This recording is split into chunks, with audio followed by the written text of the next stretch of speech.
Good afternoon to my KCAA listeners in the Inland Empire, and also good afternoon and good evening to those listening to us on the live stream link. This is the Kathleen Wells Show, and today is going to be a great show just like every other show. In fact, what are we going to discuss? We're going to discuss the 10 explosive U.S. government secrets about Israel with my frequent guest, Grant Smith. Did I say this is the Kathleen Wells Show and I'm Kathleen? Did I say that? Well, I'm saying it again. I don't know. But anyway, I'm so delighted to have my guest, Grant Smith. He's a frequent guest on this show, and he's always chock full of information. We love having him here because we love being informed. So before I bring him on, let me tell you a little bit about Grant. Grant is the director of the Washington, D.C.-based Institute for Research Middle East Policy.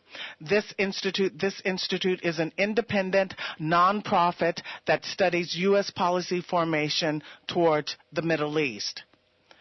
Grant's research and analysis about trade, law enforcement, and opportunity costs have appeared in antiwar.com, the Financial Times of London, Arab News, Kiplinger, Gannett, the Wall Street Journal, the Washington Post, the Jewish Daily Forward, the New York Times, the Minneapolis Star-Tribune, the Daily Star, the Associated Press, the Washington Report on Middle East Affairs, which is a sponsor of the Saturday show Palestine Today. Grant has also appeared on the BBC, C-SPAN, Al Jazeera, CNN, Press TV, and numerous public radio programs.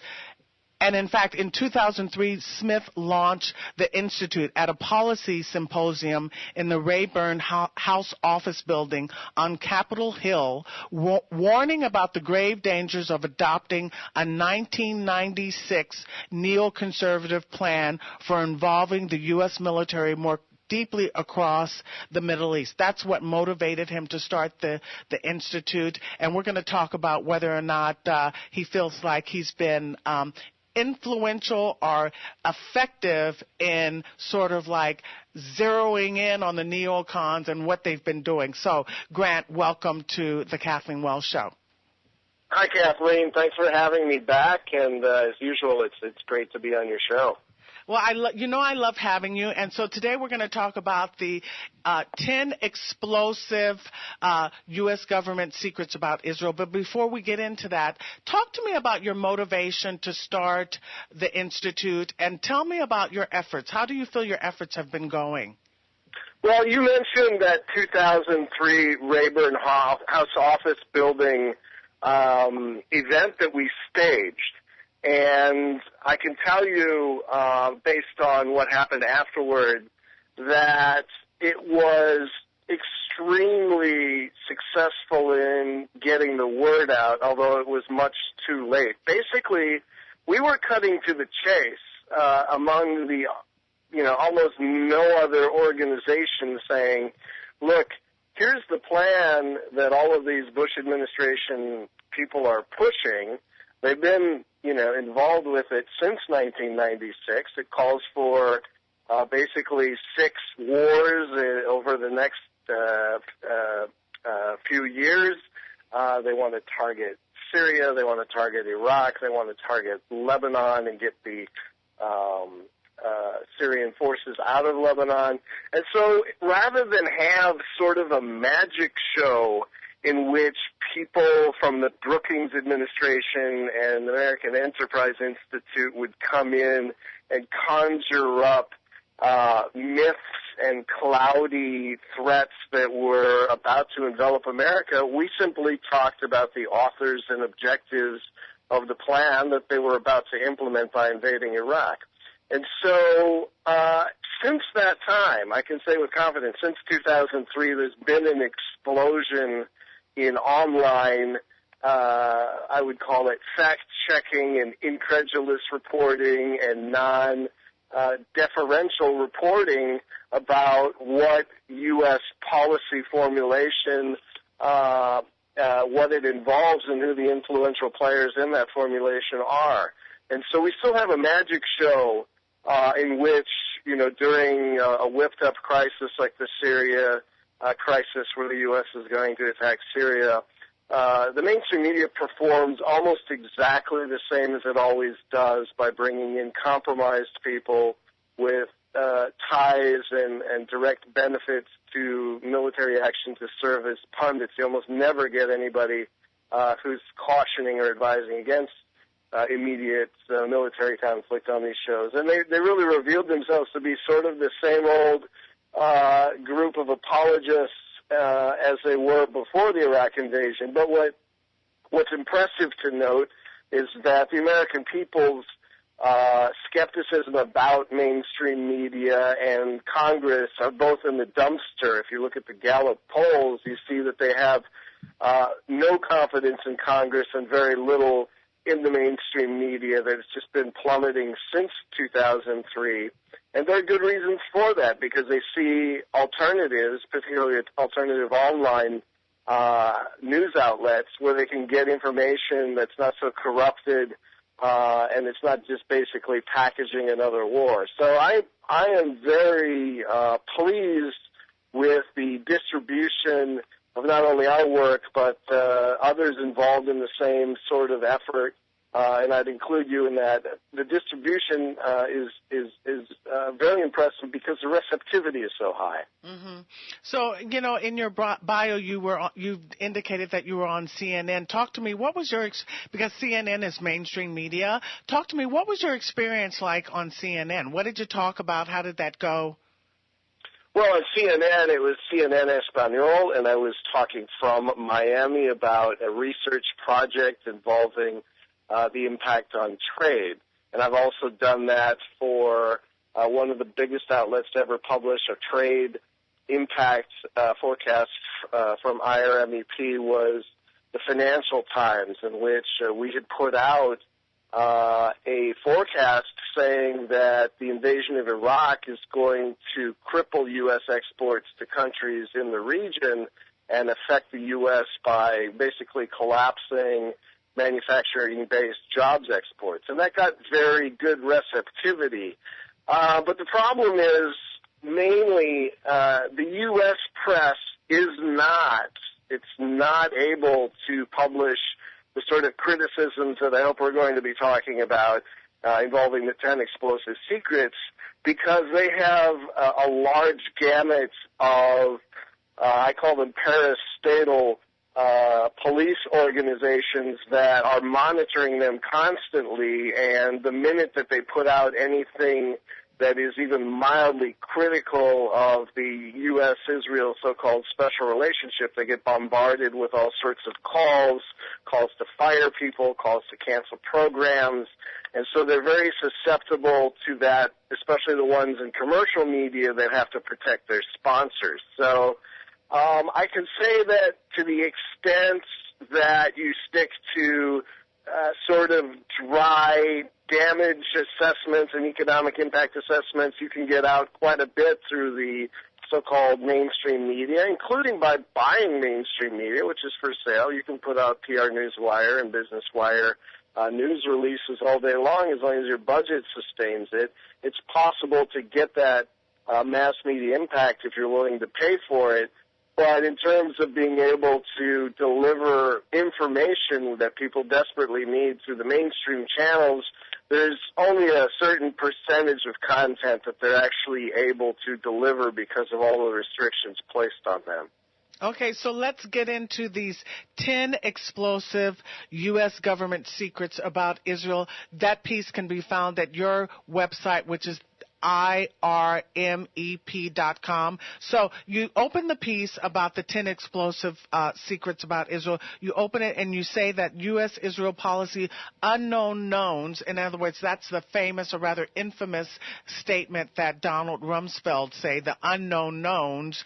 The unknown knowns suggest that the Israel lobby's ongoing corrupt power is the only possible explanation for why these unknown knowns are still secret. So let's get to the first one, which is the Israeli policy of Henry Morgenthau. Right. I think it's important. Right now, the U.S. Treasury Department is a locus for the economic warfare effort that's been mounted against Iran. In fact, there's a recent press conference in Jerusalem about various Israeli experts, calculating the exact economic harm that U.S. sanctions run out of the Treasury Department have had on Iran, which might make people curious about why there's so much Israeli involvement in the U.S. Treasury Department. Well, it's been that way for a long time. Henry Morgenthau Jr. was U.S. Treasury Secretary under FDR, and his backers in the American Zionist community were interested in having him in that slot. He was very influential. He met with David Ben-Gurion before Israel was formed and helped set up a massive, and I might add, illegal arms smuggling network in the United States that absolutely plundered stores of surplus World War II arms and shipped them off to Jewish fighters in Palestine. They also brought in various Jewish terrorist leaders to the United States to train in various camps in upstate New York and then send fighters over. And so, it's sort of incredible that Americans don't have any idea about the role of the U.S. Treasury Department in receiving operatives such as Henry Morgenthau Jr. and today people like Stuart Levy and his successor have had on really bending American policy. It's somewhat invisible, yet AIPAC and other Israel lobbying organizations are very conscious of the need to control this aspect of the Treasury Department and also the IRS having influence so that their tax-exempt status is in question whenever organizations are found to be laundering money or buying arms, which is not a charitable purpose in the United States. So there's a 10,000-page file on Morgenthau. We believe, since it's a counter-espionage coded file, that it deals with his involvement in conventional and nuclear material smuggling out of the United States. And yet Americans cannot have access to that file. It's almost completely blanked out. We've put a file copy into our article, which, by the way, is also available on 189,000 other web pages. It's been widely circulated under a Creative Commons public domain license, so that people can see that the Justice Department doesn't think they're ready to read about that part of American history. So this is Henry Morgenthau Jr., who was appointed to the U.S. Treasury Department. We're talking about back in the 30s, right? Yeah, exactly, 30s and 40s. He's most known for wanting to dismember Germany and turn it into a pastoral state after World War II, and he was kind of considered a little bit crazy and edged out of the Treasury Department in favor of proponents of the Marshall Plan, which, of course, was more about rebuilding Europe.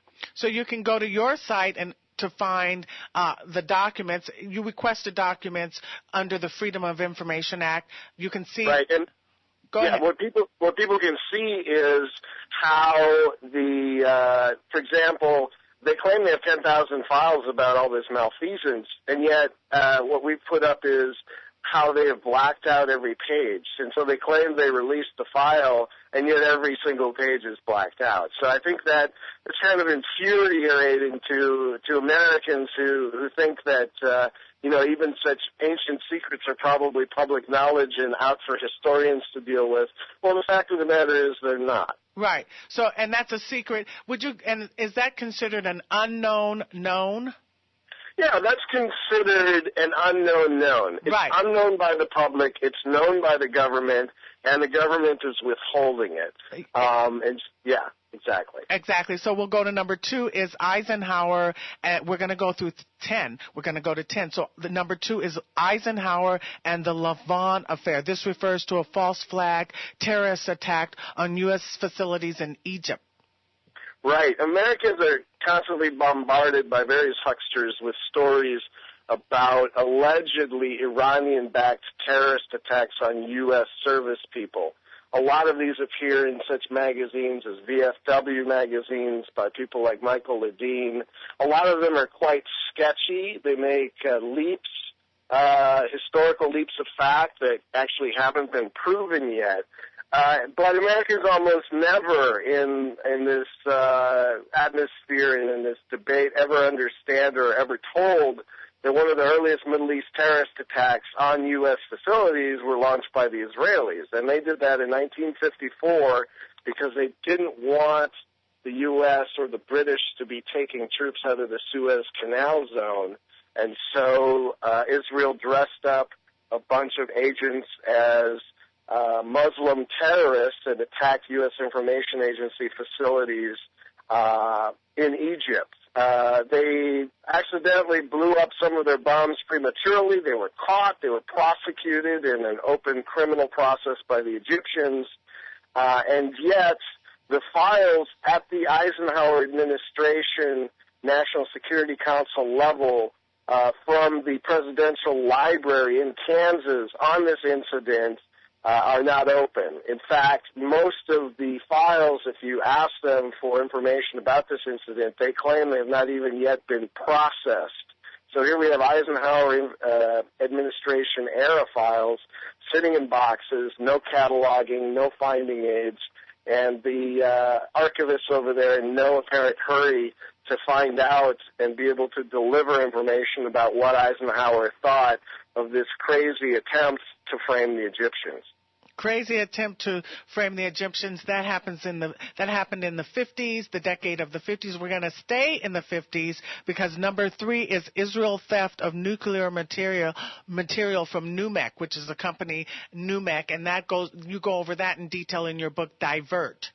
Right, I do go over that, but the quest for the CIA to finally fess up and release thousands of files. I'm not saying thousands of pages, but I'm saying thousands of files about the NUMEC diversion is ongoing.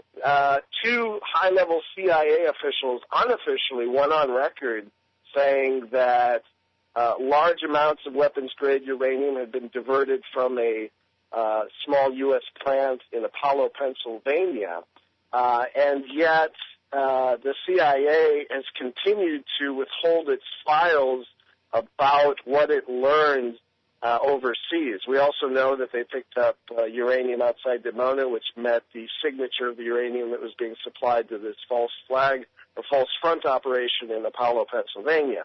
And yet the Central Intelligence Agency is continuing to deny release. The first time ever that documents got to a review panel called the ISCAP that was higher than the CIA for review happened, and they last month also denied release of 4 LBJ-era memos about his reactions when he was first told about the smuggling. And so basically the Central Intelligence Agency, and by extension the administration, which doesn't deal honestly with this whole issue, thinks Americans need to be kept in the dark. And that really helps deform the debate, because we're always hearing about the threat of, Iranian nuclear weapons, which don't exist, and American presidents categorically refuse to talk about, in most instances, the fact that Israel has a massive arsenal built in many cases on technology and materials stolen from the United States, and that there's never been any accountability for that. No accountability, and also inform listeners how American taxpayers are put on the hook with regards to the cleanup of this nuclear material stolen by Israel from New Mexico. Right. Yeah. Well, the initial capital invested in this shoddy front operation, which is set up in the middle of a really nice little town called Apollo, Pennsylvania, in an abandoned steel mill for $5,000. They brought in some paint and some benches, and they set up an operation that would allow them to convince the Navy to start shipping them massive amounts of U-235 that they would process into Navy fuel. Well, the current estimated cleanup cost of that site, which polluted the air, water, and land around it, is $500 million, and the U.S. Army Corps of Engineers, funded by U.S. taxpayers, are responsible for cleaning that up. And they've had a very difficult time doing that. They faced a shutdown last year when they ran into inexplicable materials And so it's a real disaster that's still unwinding in terms of the cost to America. Mm-hmm. So number 4 secret is FBI files of Israel, not Russian spies. You write that most of Israel's top spies who targeted American economic, nuclear, and national defense infrastructure haven't been disclosed, and that America is still crawling with Israeli spies. In fact, Jeff Stein has characterized Israeli spies as, quote, our constant companion.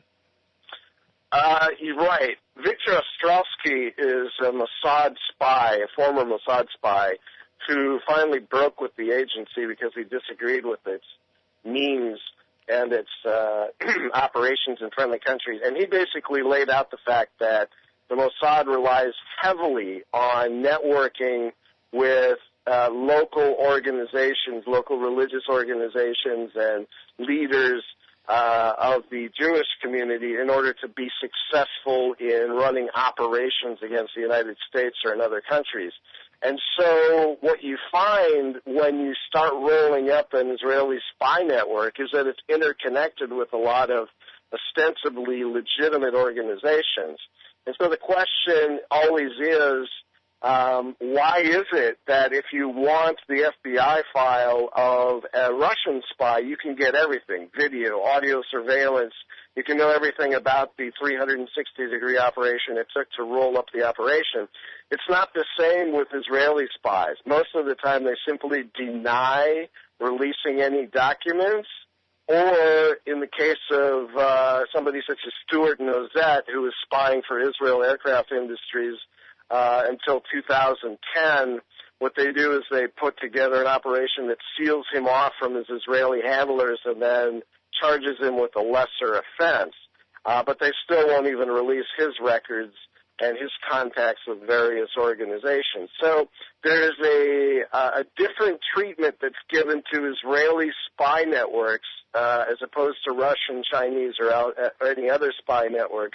That is really galling because there's no way for there to be any public audit of whether the Justice Department engaged in a bona fide investigation and prosecution or whether it simply caved, as it usually does, to political pressure and simply hermetically sealed off the prosecution and slapped the Israelis on the wrist, which is the normal procedure.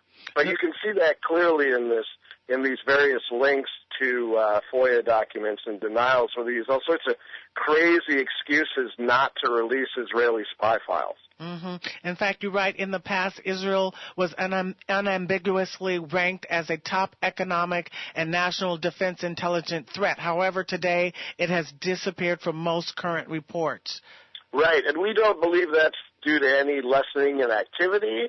We think it's because of the new prosecutorial approach at the Justice Department, which, as I said, seals off, such as the case of Telegy, which is in 2009 and 2008, it was exporting Textronics oscillators, which are used to design nuclear weapons through a Swiss front or Netherlands front to Israel. Instead of actually roll up the spying network, just like in the Nozet case, they simply find it and then put out some regulator information that ultimately closed it down through fines and regulatory penalties, but didn't treat it as what it actually was, which is a nuclear espionage operation run by Israel. And so the reason why the statistics are no longer as high for Israel is not because they've stopped spying. It's because the Justice Department doesn't actually go after it as espionage anymore. It doesn't go after it as espionage. We're talking about the 10 explosive U.S. government secrets about Israel. We're going to take a break, and I'm talking about this with Grant Smith. You can find this report that Grant Smith has created at the Institute Research Middle East Policy. We're going to take a break. When we come back from the break, number 5 is, can you guys guess, the Jonathan Pollard case. We'll talk about that when we come back from the break.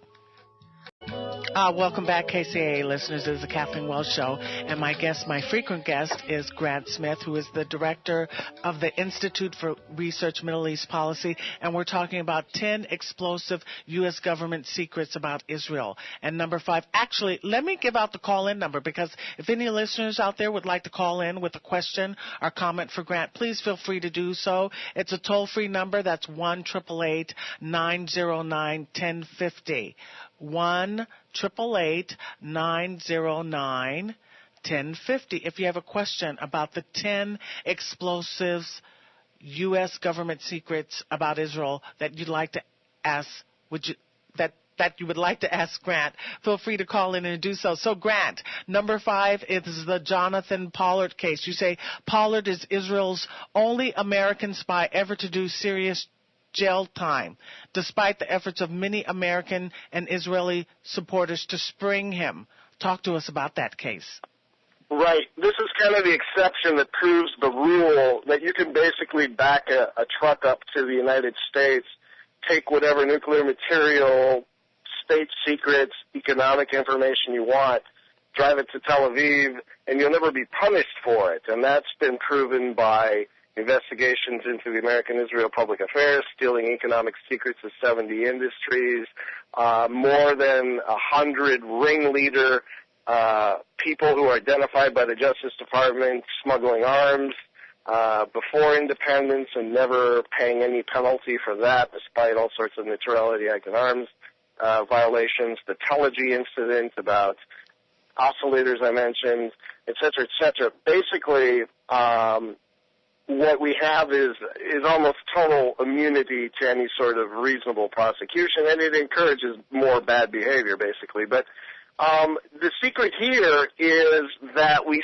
still, even though Americans lost and had to pay for billions of dollars to reconstruct radio spectrum and other secret information that was being used during the Cold War, for telecommunications and spying on various real enemies of the United States, Pollard was basically shoveling information at the direction of his foreign handlers wholesale, just millions and millions of documents. But what Americans are still not allowed to know about the Pollard espionage case is not only did the FBI do a good job in its investigation, because the FBI will not, in order to protect Jonathan Pollard's privacy, will not release the FBI investigation into the Pollard affair. But even though he was convicted of life imprisonment for this crime, which many Pentagon insiders say was only done because the information he was giving to the Israelis was immediately being sold to the Soviets in exchange for Jewish emigres to beef up Israel's population. What Americans don't know is what the Casper Weinberger sentencing memo given to Judge Aubrey Robinson said.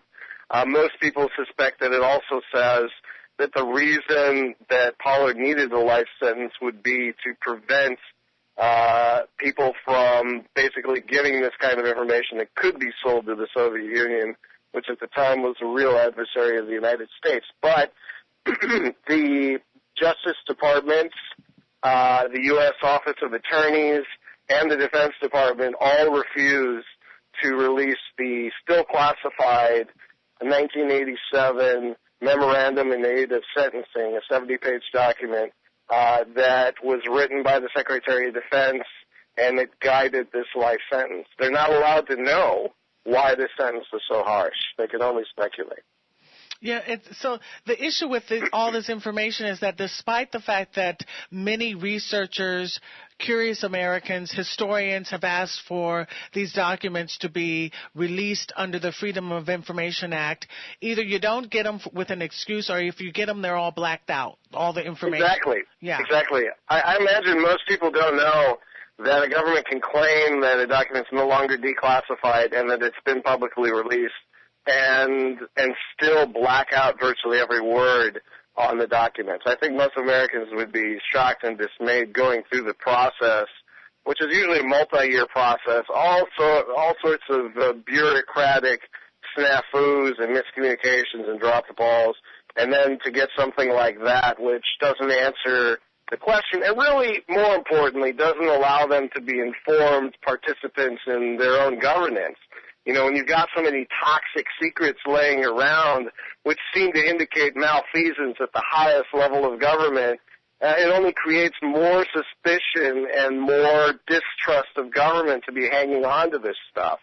And, you know, that over the long term, that's just not sustainable. You can't claim to be governing by informed consent and advising consent when everybody is kept in the dark about what's actually going on. It's a ruse. It's a ruse. In fact, you say that the Obama administration promised unprecedented transparency, and yet it has emasculated the public's ability to get informed consent on a wide range of key foreign policy issues.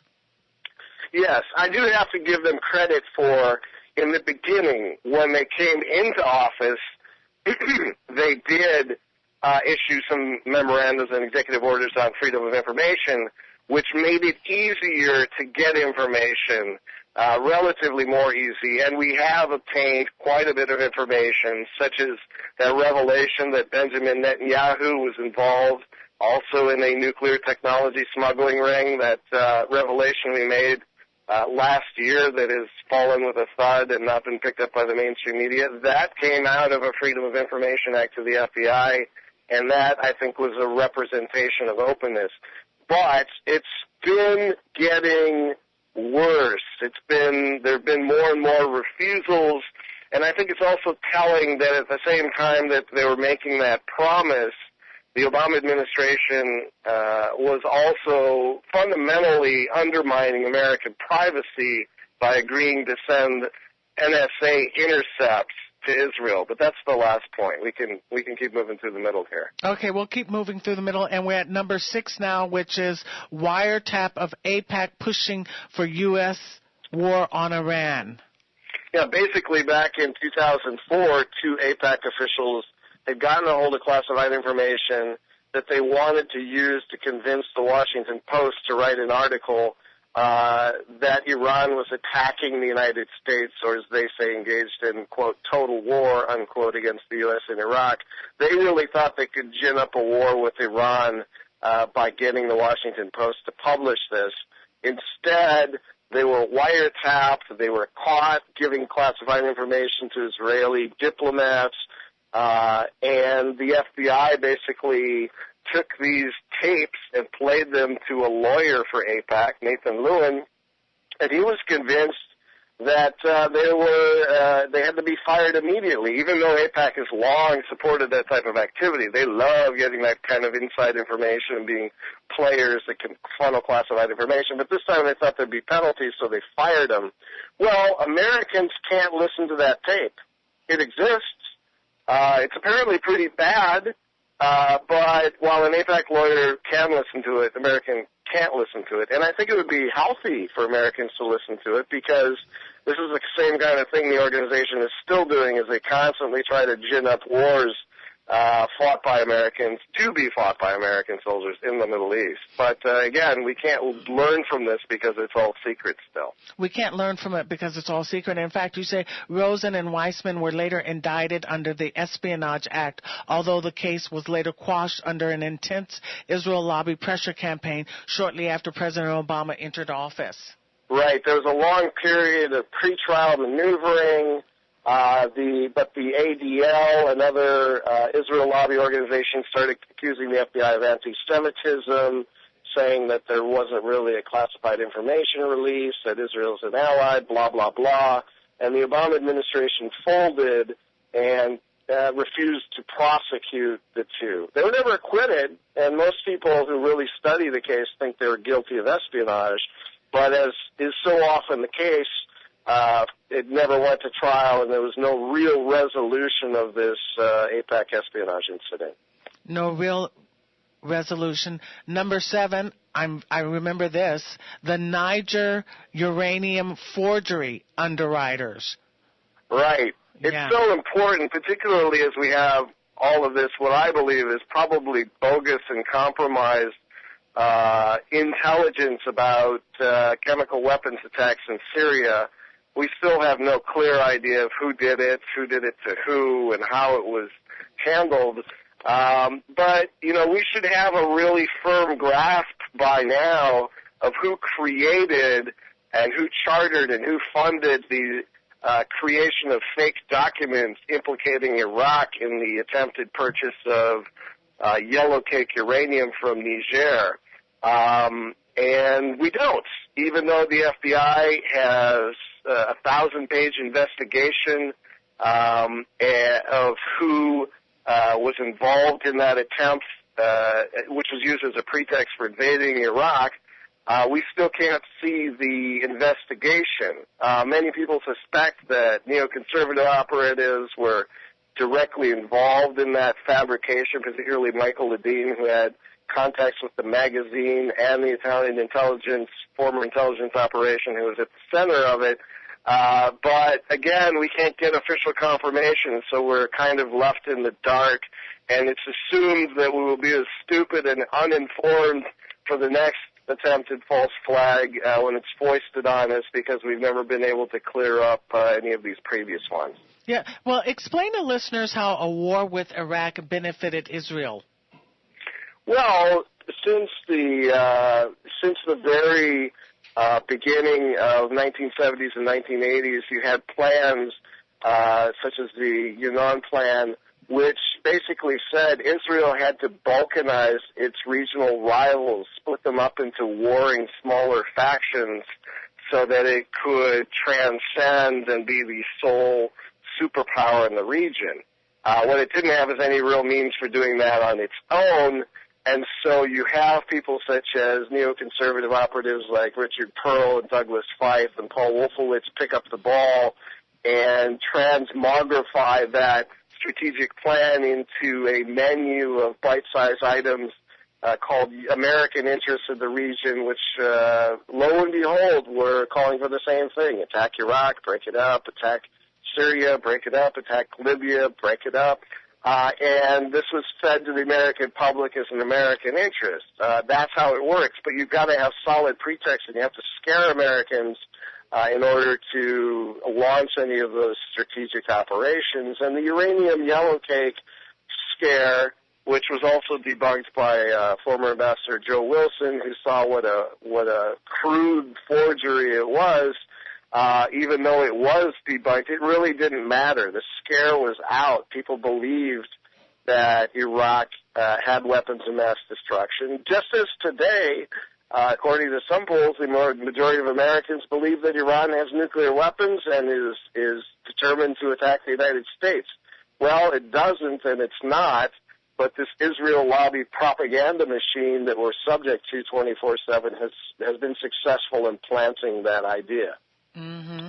And talking about the Israel lobby, this sort of number 8 sort of loops back to Henry Morgenthau Jr. You say Israel lobbyists embedded in the Treasury and Justice Departments. You write that one used to be able to know who these folks were, like, for instance, in the 30s, Henry Morgenthau Jr. Sure. But today... Sure. People would complain. Yeah, but now... There are all sorts of newspaper articles saying, God, look at this group that FDR has brought in.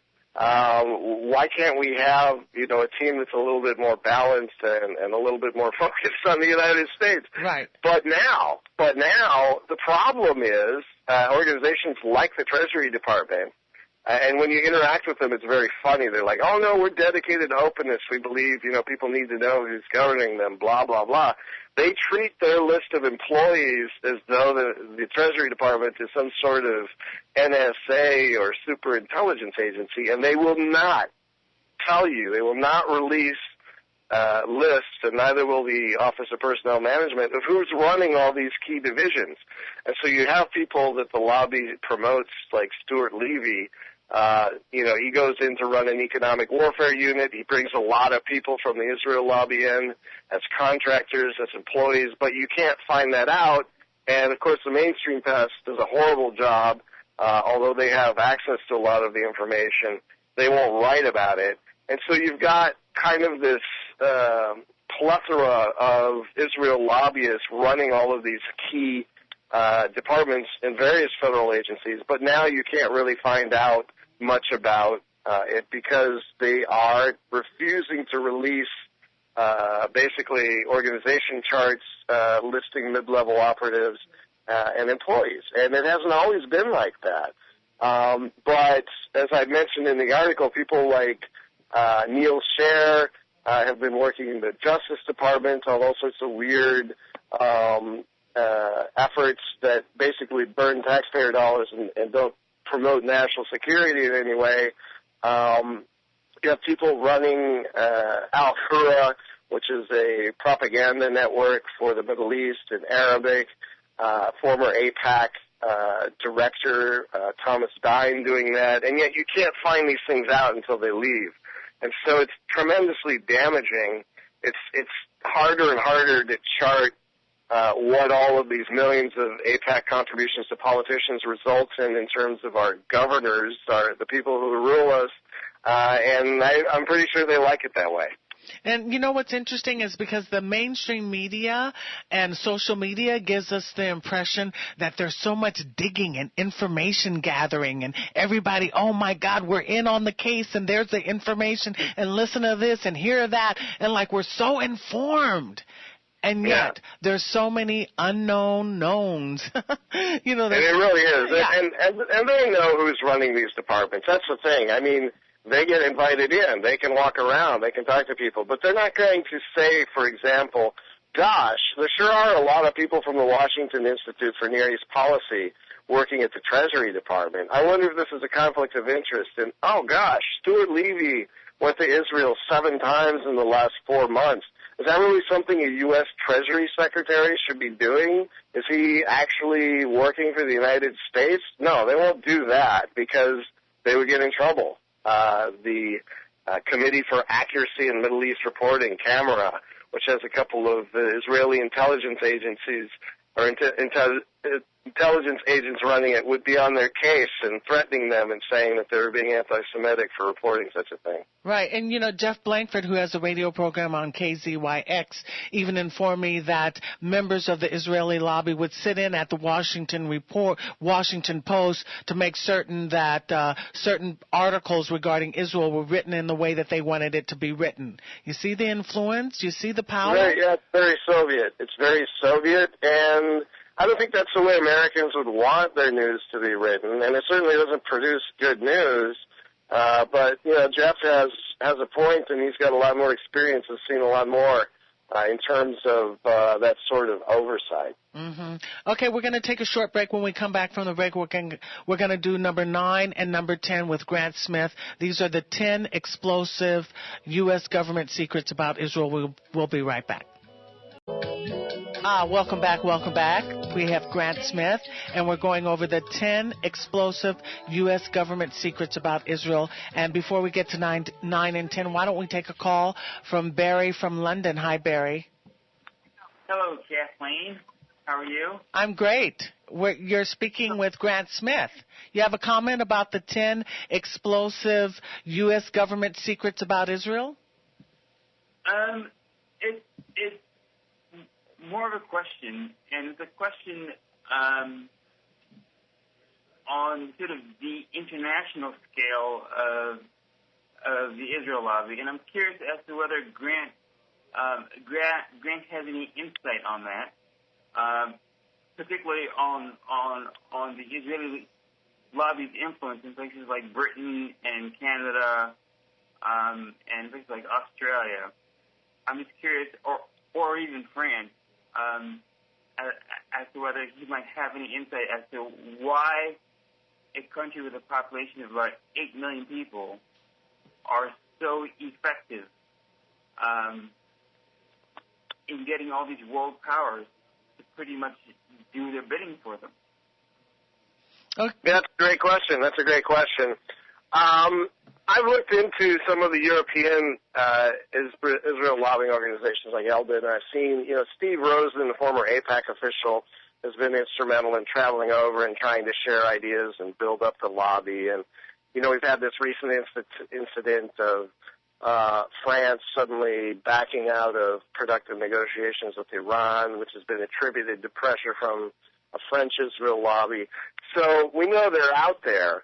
I don't study those lobbies because I'm most interested in how they affect the United States, which in many cases is the driver in terms of, international foreign policy moves in the region. So, in terms of concentrating resources, the United States is a very good place.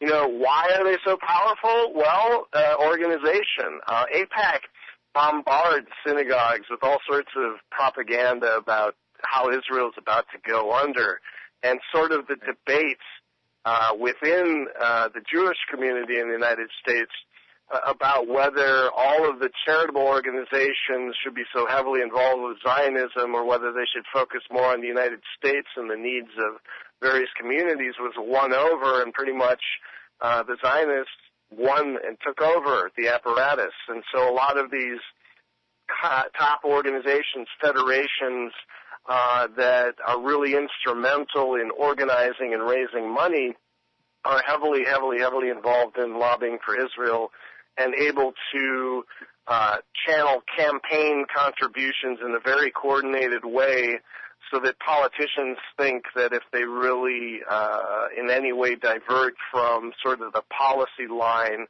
set down in Jerusalem and communicated through the lobby to them, that they're going to be in trouble. And history shows, and AIPAC is very happy to show its wall of heads that it has successfully bagged of politicians like J.W. Fulbright who refuse to toe the line. And so, it's all about organization.